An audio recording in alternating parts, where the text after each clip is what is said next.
Hola chicos, ¿qué tal? ¿Cómo estáis? ¿Estáis todos bien? ¿Vuestras familias bien? Vale, me alegro. Bueno, empezamos sonidos nuevos. Nos toca el sonido frr, frr, frr. Es la y la r. Recordamos que cuando juntábamos dos consonantes, la segunda, que normalmente suele ser la r o la l, suena muy suave. No podemos hacer un frr, frr. Tenemos que hacer más un frr, frr, frr, frr, frr. Muy suavecito, ¿vale? A ver, en este caso, por ejemplo, si el sonido frr, frr, lo juntamos con la A, suena fra, fra, fra. Si lo juntamos con la O, suena fro, fro, fro. Si lo juntamos con la U, suena fru, fru, fru.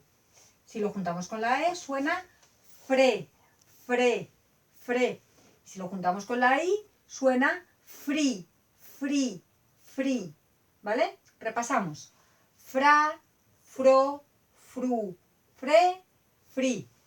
Fra, fro, fru, fre, fri. Por ejemplo, fra, disfraces, disfraces. Fro, frotar. Por ejemplo, cuando nos frotamos mucho las manos, cuando nos las tenemos que lavar bien, ¿vale? Fru, fruta.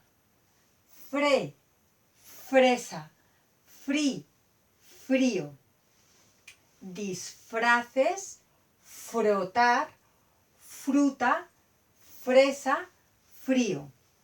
Fri, fre, fru, fro, fra, fra, fro, fru, fre, fri, fre, fru, fri, fra, fro. ¿Vale?